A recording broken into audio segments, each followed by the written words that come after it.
Amca!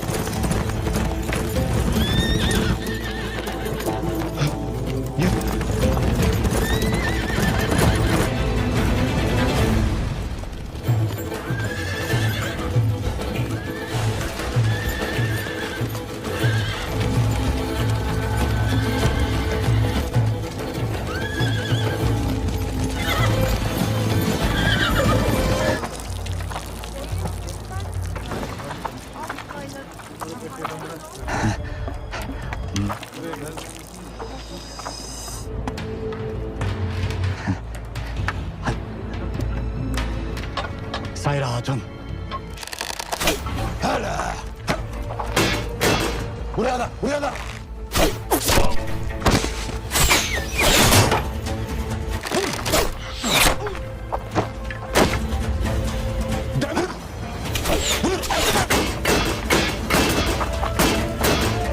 Merhaba.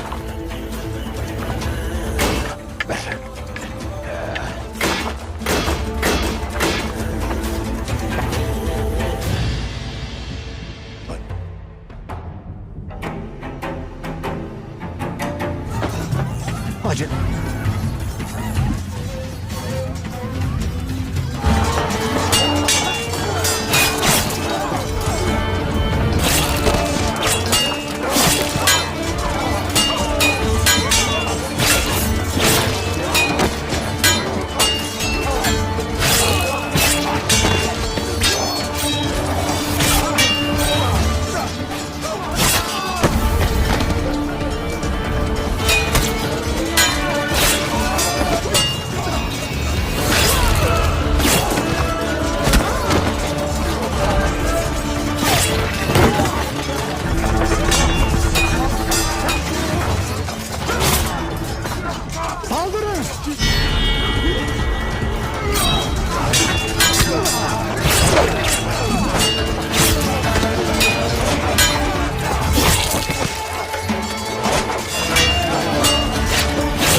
السلام علیکم ناظرین، اس ایپیسوڈ کے آغاز میں ہم دیکھتے ہیں امیر یاروکی سلطان کے پاس کھڑے کہہ رہے تھے، سلطان معظم، اللہ شہزادے مودود کو جنت اور ہمارے لوگوں کو ثابت قدم رکھے۔ اگر میں کرک نہ جاتا تو شاید ایسا نہ ہوتا۔ سلطان کہتے ہیں یاروکی تقدیر الہی یہی ہے، ہماری گردنیں اس کے تابع اور ہاتھ بندھے ہوئے ہیں۔ یاروکی کہتے ہیں تقدیر پر ہمارا مکمل ایمان ہے سلطان حضرت، لیکن دیکھیں ایک اور ایوبی آیا اور ہم پر ایک نئی آفت ٹوٹ پڑی۔ اگر اجازت دے تو میں تحقیقات۔ سلطان کہتے ہیں اس معاملے میں ذمہ داری صلاح الدین پر ہے اور تم کچھ وقت یہیں پر قیام کرو گی یاروکی۔ ادھر دوسری جانب جنگل میں ہم دیکھتے ہیں تاجر راکیف اپنے آدمیوں کے ساتھ آگے بڑھ رہا تھا۔ صلاح الدین کا بھائی پوچھتا ہے، تاجر کتنا راستہ بچا ہے؟ تاجر راکیف کہتا ہے زیادہ نہیں ہے، جلد ہی کاروان سرائے پہنچ جائیں گے۔ بورو پوچھتا ہے، اپنے قدم پھونک کر رکھو تاجر، میری تلوار کی دھار پر چل رہے ہو، تمہاری منزل یا سلامتی ہے یا تا قیامت عذاب ہے؟ راکیف کہتا ہے تمہارا خون جوش مار رہا ہے، صاف پتہ چل رہا ہے، تلوار بھی دھاری دار ہے، لیکن یقین رکھو میں بھی کوئی مبتدی نہیں ہوں، پہلی بار موت کا سامنا نہیں کر رہا۔ بورو کہتا ہے موت کی بات کس نے کی ہے تاجر؟ تمہارا وہ حال کر دوں گا کہ ہر سانس کے ساتھ موت کی تمنا کرو گے، جس کے بعد وہ آگے بڑھنے لگ جاتے ہیں۔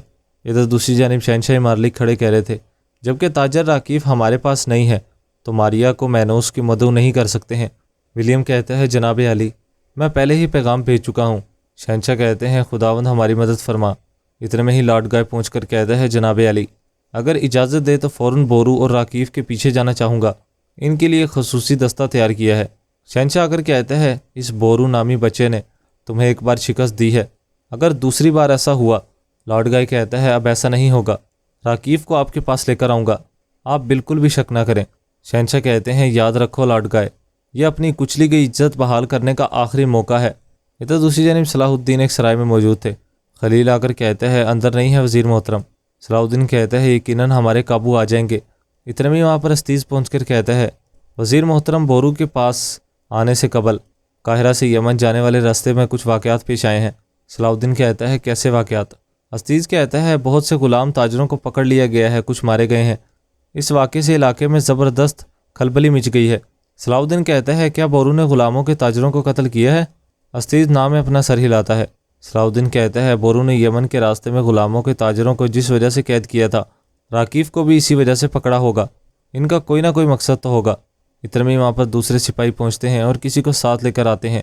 سپاہی کہتا ہے آ جاؤ الیسا۔ صلاح الدین کہتا ہے کیا تم نے کچھ پوچھنا ہے؟ اتنے میں ہی الیسا آ کر کہتا ہے جانتا تھا کسی دن آپ کے کام آؤں گا وزیر حضرت۔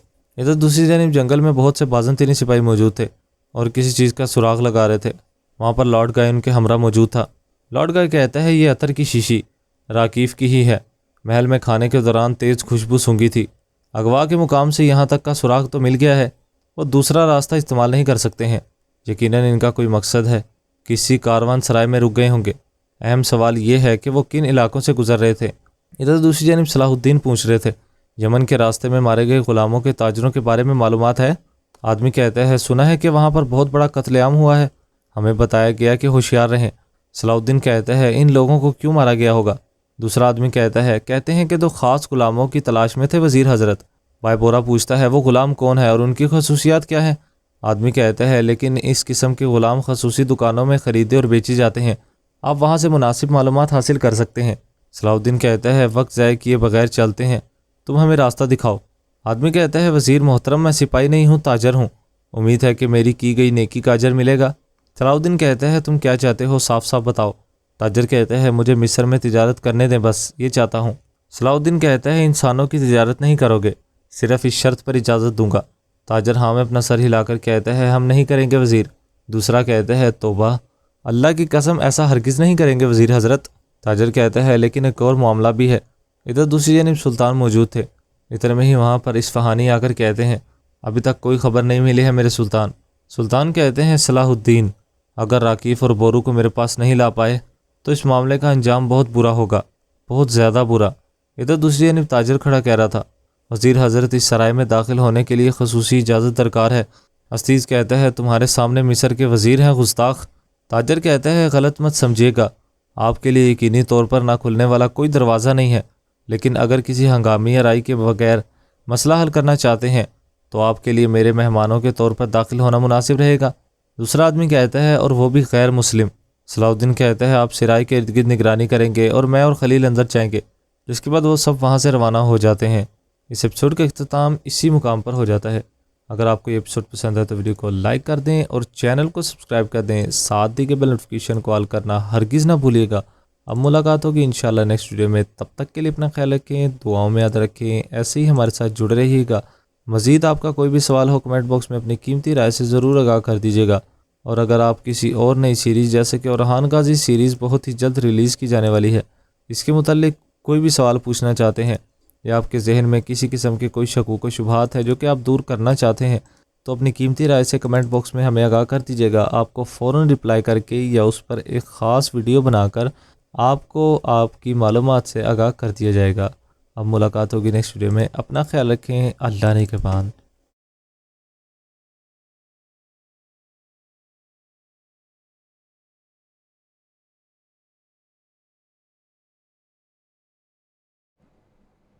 ہمیں سختی کرنے کی ضرورت ہے، اسی لیے ہوشیار رہو۔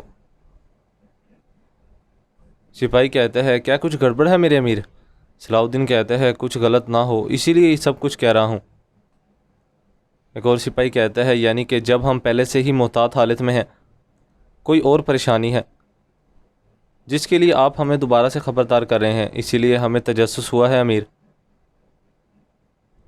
صلاح الدین کہتا ہے ہمارے درمیان درگام کے حمایتی صرف مصر کے سپاہی نہیں ہیں، یہاں پر آباد غیر مسلم لوگ بھی ہیں۔ انہیں جس شکست کا سامنا کرنا پڑا ہے اس کی وجہ سے وہ کہیں چھپ گئے ہوں گے۔ انہیں جس شکست کا سامنا کرنا پڑا ہے اس کی وجہ سے وہ کہیں چھپ گئے ہوں گے۔ کب اور کس صورت میں وہ فتنے کو ہوا دیں گے یہ واضح نہیں ہے، اسی لیے ہمیں محتاط رہنے کی ضرورت ہے۔ جس طرح سے لوگوں کی حفاظت ہم کر رہے ہیں، تمہارے اپنے اور ایک دوسرے کی حفاظت کے لیے ہے۔ ایک سپاہی کہتا ہے آپ حق بجان ہیں میرے امیر۔ صلاح الدین کہتا ہے شمالی سرزمین اور ان کے لوگوں کی صفات کو ہم جانتے ہیں، ہوا میں اڑنے والے پرندوں کو، زمین پہ آنے والے ان کے سائے سے پہچانتے ہیں، لیکن یہ قاہرہ ہے، ہم ابھی تک ہر تفصیل سے آشنا نہیں ہیں، لیکن ایک دن آشنا ہو جائیں گے۔ اور پھر کیرک کا منظر دکھایا جاتا ہے۔ کونتس میلہ موجود تھی اور ایک خط پڑھ رہی تھی جس میں لکھا تھا میں نے اپنی بھرپور کوشش کی، لیکن کمانڈر مائلس کو مارنے والا امیر ابھی تک سانس لے رہا ہے، مجھے معاف کر دینا کونتس میلہ۔ یہ سن کر وہ کافی غصے میں آ جاتی ہے اور کہتی ہے وہ مرے گا، وہ ضرور مرے گا، جدید یا بدید مرے گا۔ ادھر دوسری جانب صلاح الدین بالین کے پاس کھڑے کہہ رہے تھے میں نے اس سے پہلے بازار کے گرجا گھر میں راہب ادھر دوسری جانب صلاح الدین بالین کے پاس کھڑے کہہ رہے تھے میں نے اس سے پہلے بازار کے گرجا گھر میں راہب آندرے کو دیکھا ہے۔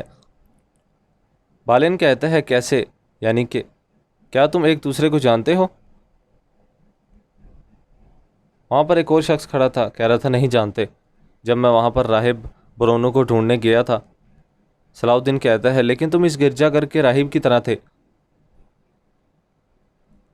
بالین کہتا ہے امیر صلاح الدین، راہب آندرے یہاں پر ایک اور معاملے کے لیے آئے ہیں، لطیف اور دوسرے مسلمانوں کے معاملے میں جو ابلین سے جلا وطن ہوئے تھے، ہمیں حل کے لیے آپ کی مدد کی ضرورت ہے۔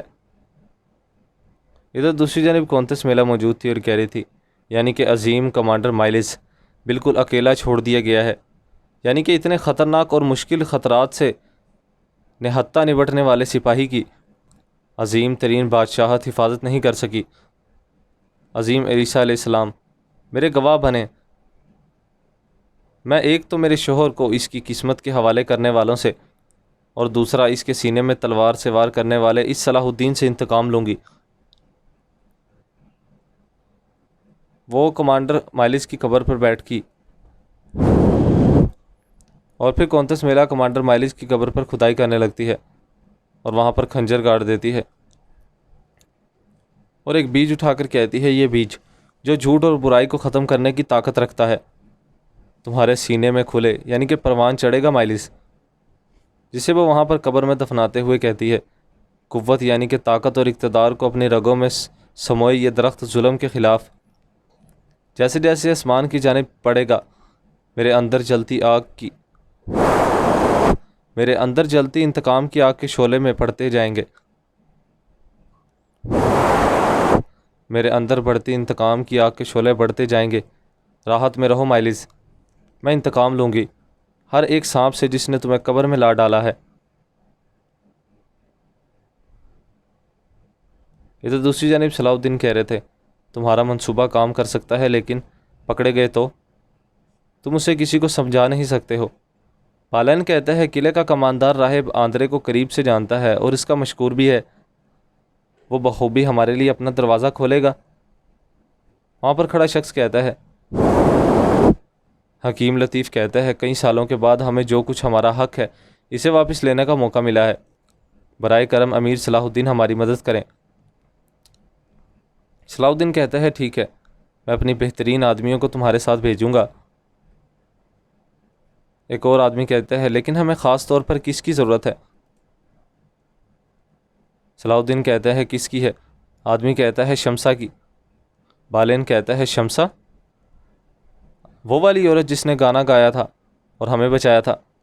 آدمی کہتا ہے میں نہیں جانتا کہ اس نے تمہیں بچایا، لیکن وہ کماندار کی بیوی کو روک کر ہمیں کچھ وقت دلا سکتی ہے، وہ خوشی اور تفریحی کو دلدار یعنی کہ شوقین بنا سکتی ہے۔ صلاح الدین کہتا ہے میں ایسی خطرناک مہم میں ایک عورت کو شامل نہیں کرنا چاہتا، لیکن یہ صرف میں نہیں ہوں جسے اس پر غور کرنا چاہیے، ایسا لگتا ہے کہ آپ اسے پہلے سے جانتے ہیں، آپ کو اس سے پوچھنا چاہیے۔ ادھر دوسری جانب شمشا کماندار شہوار کے پاس آتی ہے۔ سردار کہتا ہے آخر کار مجھے خوش کرنے والا شخص یہاں پر موجود ہے۔ شمسا کہتی ہے آپ کو وزارت مبارک ہو وزیر حضرت۔ شہوار سردار کہتے ہیں مجھے لگتا ہے کہ آپ کا یہ کہنا ایماندارانہ نہیں ہے۔ شمسا کہتی ہے مجھے خوشی ہے کہ آپ تخت پر بیٹھ گئے ہیں، لیکن یہ میرے لیے فتح نہیں ہے۔ سردار شہوار کہتے ہیں پرندوں نے مجھ سے سرگوشی کی ہے، پریشان نہ ہو، اگر یہ تم نہ ہوتی یقیناً کوئی اور ہوتا۔ شمسا کہتی ہے میں آپ کو اجازت سے اپنی آزادی کا پروانہ لینے آئی ہوں۔ شہوار سردار کہتے ہیں کیا تم ہمیں اتنی جلدی چھوڑ جاؤ گی؟ شمسا کہتی ہے میرے لیے یہاں پر کچھ نہیں رکھا ہے۔ سردار کہتا ہے جب تک اس طرح کی بات کرتی ہو تو مجھے برا لگتا ہے، مجھے آج بھی وہ دن یاد ہے جب تم پہلی بار یہاں پر آئی تھی۔ یہ لڑکی دیوانی ہے، میں نے یہی سوچا تھا، دیوانی سے بھی بدتر۔ کون یہاں پر آ کر اپنی مرضی سے قید ہوتا ہے؟ منظر دکھایا جاتا ہے جب شمسا وہاں پر آئی تھی اور شہوار سردار سے کہہ رہی تھی یہ عورت اور اس کی بیٹی وہاں پر لے جا کر کتنی بڑی حماقت کی ہے تم نے لارڈ گائے، اور وہ بھی تب جب تمام تیروں کا رخ ہماری جانب تھا۔ گائے کہتا ہے مجھے علم نہیں تھا کہ وہاں ہی سب کچھ ہو جائے گا جناب، اسی وجہ سے میں شاتلون کو ساتھ لے کر گیا تھا، اور اچھا ہی کیا، کیونکہ جب ہم وہاں پہنچے تو آپ کے یہ بااعتماد آدمی بالیان صلاح الدین کے سامنے گھٹنے ٹیک چکے تھے۔ بالیان کہتا ہے حقائق کو غلط ملت کر کے تم بچ نہیں پاؤ گے لارڈ گائے۔ شہنشاہ کہتا ہے بس کرو اب، میرے پاس تم لوگوں کے اس بے فائدہ جھگڑے کو نپٹانے کا وقت نہیں ہے۔ ولیم تم اس معاملے کی جانچ پڑتال کرو، پتہ لگاؤ کہ کون ہے جو اس معاملے میں میرا نام استعمال کر رہا ہے۔ ولیم کہتا ہے اطمینان رکھے جناب علی، اس معاملے کو میں خود دیکھوں گا۔ گائے کہتا ہے اب آتے ہیں اصل مسئلے پر۔ شہنشاہ کہتا ہے مصر۔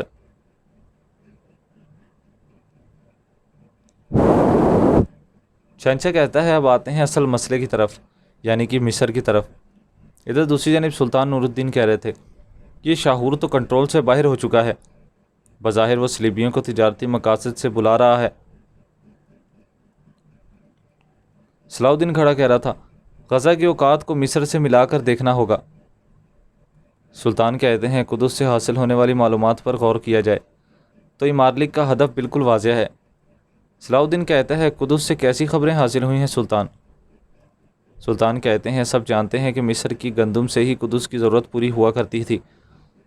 درگام کے خاتمے کے بعد جب شاہور آیا تو گندم کے مسائل شروع ہو گئے۔ صلاح الدین کہتا ہے امارلک کے مصر میں داخل ہونے سے گندم کا مسئلہ حل ہو جائے گا، اور یوں ان کی فوجیں مصر کے دل میں پنجے گاڑ لیں گی سلطان حضرت۔ سلطان کہتے ہیں اعلانیہ طور پر صلح کے خلاف کچھ نہیں کیا جائے گا، لیکن مصر کو مٹھی میں کر لیا جائے گا۔ مودود کہتا ہے ان ملونوں کے مصر میں داخلے کا مطلب تو حجاز کا داخلہ ان کافروں کی مٹھی میں آ جانا ہے۔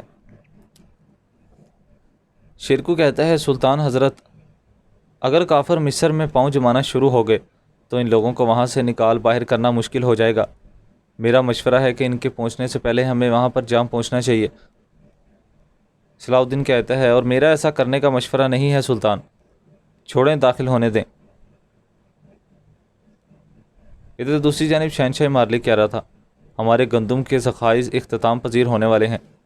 مائلز کی موت اور درگام کے خاتمے کے بعد ہمارے اور مصر کے درمیان گندم کا معاہدہ ختم ہو چکا ہے۔ ہمیں اس معاہدے کو پھر سے تسلیم کروانا ہوگا، اسی وجہ سے تمہیں فوراً مصر روانہ ہوگا بالیان، اور تمہاری خوش نصیبی ہے بالیان کہ قاہرہ پہنچ کر مشکل سے راضی کیے جانے والے کسی متکبر وزیر کی بجائے اپنے محتاج شاہور کو پاؤ گے۔ جس کے بعد بالیان خط لیتا ہے اور وہاں سے روانہ ہوتا ہے۔ ادھر دوسری جانب صلاح الدین کہہ رہا تھا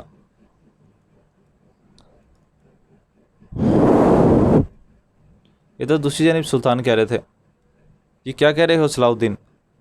مصر کو صلیبیوں کے قبضے میں جاتے ہوئے ہاتھ پر ہاتھ رکھے دیکھتے رہیں گے؟ ادھر دوسری جانب سلطان کہہ رہے تھے کیا کہہ رہے ہو صلاح الدین؟ مصر کو صلیبیوں کے قبضے میں جاتے ہوئے ہاتھ پر ہاتھ رکھے دیکھتے رہیں گے؟ صلاح الدین کہتا ہے ظاہر ہے کہ نہیں، لیکن ہم تلوار بھی نہیں اٹھائیں گے۔ 549 ہجری کا ربیع الاول یاد کریں، ہمارے سلطان نے شام کی گندم پر تسلط جمانے والے فتنہ بازوں کو شکست سے دوچار کیا تھا۔ ہم بھی ایسا ہی کریں گے۔ جہاد کا فرمان جاری کرنے والی آیت میں پہلے مال کا ذکر آیا ہے اور پھر جان کا۔ سلطان کہتے ہیں اور جہاد کرو اپنے مال سے اور اپنی جانوں سے۔ تو ایسے میں امیر صلاح الدین کے بقول ہم پر یہ لازم آتا ہے کہ پہلے ان کے ہاتھوں میں موجود گندم چھینی جائے اور پھر مصر سے قدس جانے والے گندم کا راستہ روکا جائے۔ اگر معاملہ ایسا ہی ہوا تو جنگجو کی تلواریں میان سے باہر آنے کی ضرورت نہیں رہے گی، اور یوں مارلک ہر طرف سے تھک ہار کر ہماری مٹھی میں آ پھنسے گا۔ لیکن مجھے ایک بات سمجھ نہیں آ رہی ہے امیر صلاح الدین۔ صلاح الدین کہتا ہے کہ قاہرہ کا دروازہ ہمارے لیے کیسے کھلے گا؟ یہی بات ہے نا سلطان؟ سلطان ہاں میں سر ہلاتے ہیں۔ صلاح الدین کہتا ہے اس کا راستہ قاضی فاضل کی جانب سے آنے والی خبروں میں پوشیدہ ہے۔ خلیفہ کی بیماری، اس کی تکلیف ہماری مشکلات کا علاج ثابت ہوگی۔ ادھر دوسری جانب ہم دیکھتے ہیں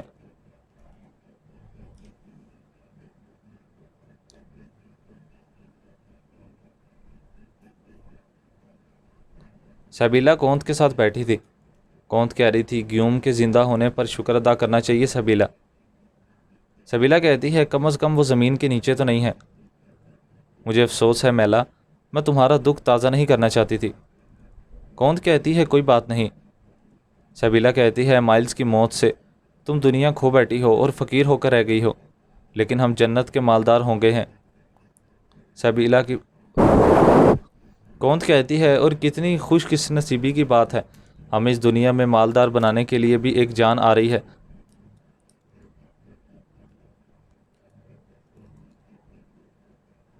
اتنے میں ہی دربان آواز لگاتا ہے محترمہ میلا، شہنشاہ آپ کو یاد فرما رہے ہیں۔ جس کے بعد کونت اٹھ کر جاتی ہے اور کہتی ہے پھر ملتے ہیں سبیلا، جس کے بعد وہ روانہ ہو جاتی ہے۔ ادھر دوسری جانب صلاح الدین آگے بڑھ رہا تھا اور کہہ رہا تھا خلیفہ کی طبیعت ٹھیک نہیں ہے۔ قاضی فاضل نے اس کی بیماری کی مکمل معلومات فراہم کی ہے۔ ہم اس کی طبیعت کو بہتر کرنا ہوگا اور کوئی نہ کوئی علاج کا راستہ تلاش کرنا ہوگا۔ کیا آپ کے ذہن میں کوئی تدبیر ہے؟ اتنے میں ہی وہاں پر شمسہ آ جاتی ہے۔ صلاح الدین کہتا ہے شمسہ آپ؟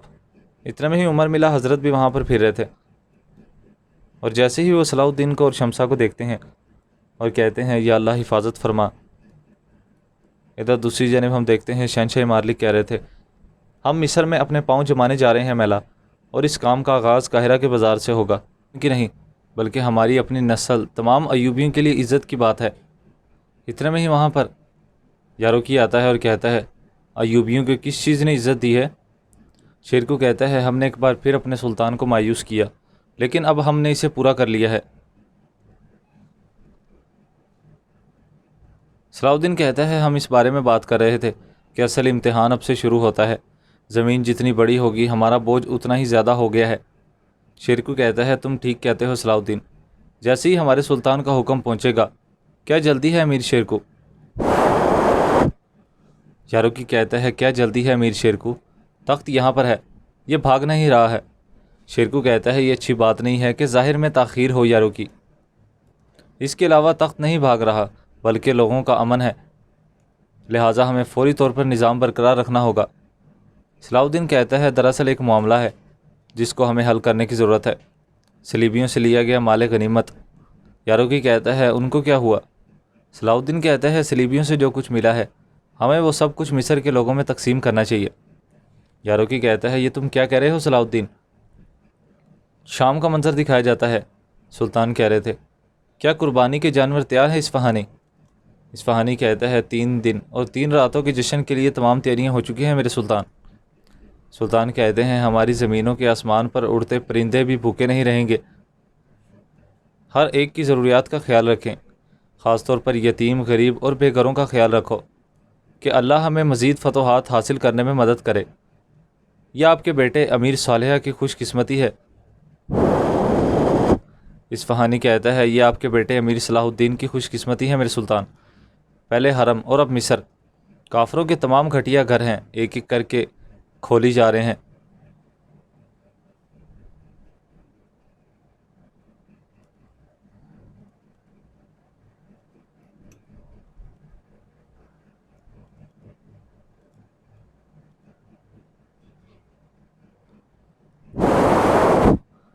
کافروں کے بہت سے گھٹیا گروہ اکٹھے ہوئے ہیں جو ایک ایک کر تباہ ہوتے جا رہے ہیں۔ اگر میرے سلطان مناسب سمجھیں تو میں مصر میں وزیر کے عہدے کے لیے امیر شیرکو کو نام سے تخت پر بیٹھنے کے لیے وزارتی کاغذات تیار کروں؟ سلطان کہتے ہیں لیکن ابھی نہیں، تم بس تیاری کا خیال رکھو۔ جس کے بعد اصفہانی وہاں سے چلا جاتا ہے۔ مودود کہتا ہے آغا سلطان مجھے معاف کریں، لیکن کیا وزارتی کاغذات کا پہنچنا مصر میں نظم و ضبط برقرار رکھنے کے لیے ضروری نہیں ہے؟ سلطان کہتے ہیں ایسے ہی ہے مودود۔ مودود کہتا ہے کہ آپ کے دماغ میں وزارت کے لیے کوئی اور ہے؟ ادھر دوسری جانب یاروکی کہہ رہا تھا تم قانون جانتے ہو، جو تم کہہ رہے ہو ایسا نہیں ہوگا۔ صلاح الدین کہتا ہے لیکن ہمارے جو نئے لوگ ہیں ان کے چہرے مسکرائیں، اس لیے ہمیں قربانی دینی پڑے گی، ہم انہیں خوش کرنے کے لیے کچھ اور تلاش کر سکتے ہیں۔ شیرکو کہتا ہے لیکن مال غنیمت نہیں۔ صلاح الدین کہتا ہے چچا انہوں نے شہوار کی غلط سیاست کی قیمت چکائی ہے، اگر وہ ہمیں فیاض نہیں دیکھتے تو وہ ہمیں پسند نہیں کریں گے۔ یاروکی کہتا ہے لگتا ہے کہ جو تم کہہ رہے ہو اور وہ نہیں سن رہے، وہ مال غنیمت ہمارے سپاہیوں کی تلوار کا حق ہے۔ شیرکو کہتا ہے امیر صلاح الدین یہ ناقابل قبول ہے، تم جانتے ہو کہ تلواریں لہراتے ہوئے سپاہی اپنے گھر والوں کی مال غنیمت سے دیکھ بھال کرتے، ہم یقیناً سپاہیوں کو صلاح الدین کہتا ہے ہم یقیناً سپاہیوں کو مشکل میں نہیں چھوڑیں گے، کوئی حل تلاش کریں گے۔ یاروکی کہتا ہے لیکن لوگ، تم کہتے ہو کہ جو سرزمین ہم نے تلوار کے زور پر حاصل کی ہے اس کے لیے لوگوں کی رشوت دیں، کیا ایسا ہی ہے؟ جس سونے پر ہمارے سپاہیوں کے خون کا حق ہے۔ شیرکو کہتا ہے ہم اس معاملے پر تفصیلی گفتگو کرنی چاہیے، آئیں غور کرتے ہیں کہ ہم اپنے سپاہیوں کو ناراض کیے بغیر کیا کر سکتے ہیں۔ یاروکی کہتا ہے میرے اور میرے سپاہیوں کے حصے سے ایک سکہ بھی نہیں دیا جائے گا، یہ جان لو۔ صلاح الدین کہتا ہے میں اپنا اور اپنے سپاہیوں کا سارا حصہ مصر کے لوگوں کو دے دوں گا۔ ادھر دوسری جانب سلطان کہہ رہے تھے میں چاہتا ہوں کہ کوئی لائق اس تخت پر بیٹھے۔ مودود کہتا ہے قانون واضح ہے میرے سلطان۔ سلطان کہتے ہیں میں بھی قانون واضح جانتا ہوں مودود، تخت امیر شیرکو کا حق ہے، لیکن مودود کہتا ہے آپ کے خیال میں شیرکو اچھا وزیر نہیں بن سکتا؟ سلطان کہتے ہیں امیر اور وزیر ہونا الگ الگ چیزیں ہیں، وہ جو تخت کے محافظ کو مشورہ دیتا ہے اور جو تخت پر بیٹھتا ہے وہ ایک جیسا ہو سکتا ہے کیا؟ مودود کہتا ہے آپ ٹھیک کہتے ہیں، لیکن حکمران ہونا آگ کی قمیض پہننے کے مترادف ہے۔ سلطان کہتے ہیں غصے سے حکومت نہیں کرنی چاہیے، اسے اپنے جذبات سے پہلے اپنے دماغ اور مرضی کو رکھنا چاہیے۔ مودود کہتا ہے شیرکو جب غصہ کرتا ہے تو اسے کچھ نظر نہیں آتا ہے میرے سلطان، لیکن اس کا غضب آپ کے نام پر ہے۔ سلطان کہتے ہیں جو وہ قمیض پہنے، اس کے حکم کے تحت لوگوں کے ساتھ اپنے معزز حضرات اور میری شہزادی میں آپ سب کے لیے کیرک سے ایک بہت ہی خوبصورت اور بہت ہی قیمتی تحفہ لے کر آیا ہوں جو ایک بہت ہی نایاب ہے۔ جس کے بعد وہ ایک صندوق کا دروازہ کھولتا ہے، جس کے بعد وہ ایک چھوٹا سا صندوق کھولتا ہے۔ شاٹیلون کہتا ہے خاک سے خاک اور راکھ سے راکھ، ایبیلین کے کاؤنٹ بالیان، اب صرف اس کی راکھ ہی باقی بچی ہے۔ یہ سن کر سبیلا کافی زیادہ حیران ہو جاتی ہے۔ سب لوگ یہ سن کر کافی پریشان ہوتے ہیں۔ سبیلا کہتی ہے نہیں، ایسا ممکن نہیں ہے، تم سب قاتل ہو۔ جس کے بعد وہ شاٹیلون پر حملہ کر دیتی ہے اور کہتی ہے تم قاتل ہو، میں تمہیں کبھی نہیں چھوڑوں گی، تم سب لوگ قاتل ہو۔ وہ شاٹیلون کو وہاں پر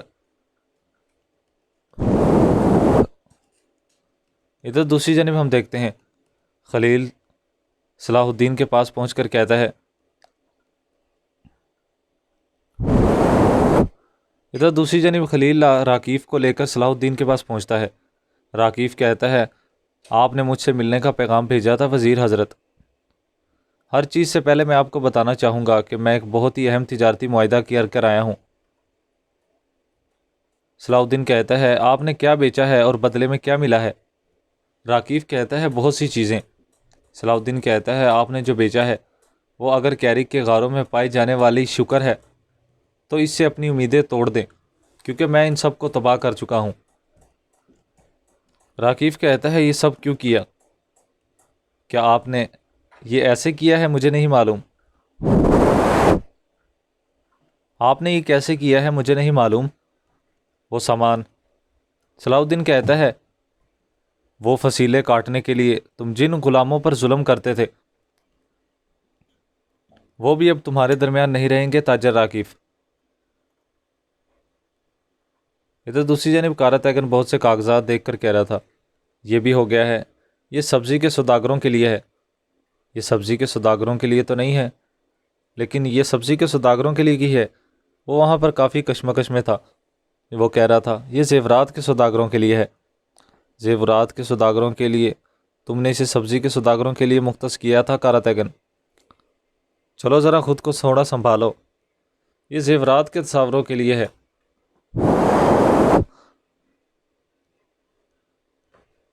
وہ وہاں پر کافی پریشانی کا شکار تھا۔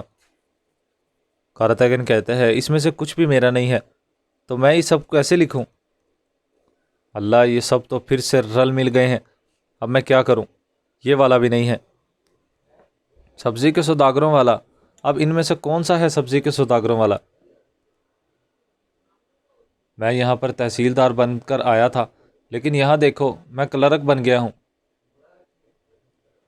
اپنے دماغ کو تھوڑا ٹھکانے لگاؤ کارا تیگن۔ چلو پھر سے شروع کرتے ہیں۔ اس تحصیلداری میں پیسے جمع کرنا اچھی بات ہے، لیکن میرا حساب کتاب سے کوئی لینا دینا نہیں ہے۔ کاش کوئی اگر یہ سارا کام کر دے۔ اتنے میں ہی وہاں پر سپاہی پہنچتے ہیں۔ کارا تیگن کہتا ہے آؤ جاؤ مجھے بچاؤ، تم ٹھیک وقت پر آئے ہو، آ جاؤ یہاں پر، یہ ایک تم لو اور ادریس یہ تم لو۔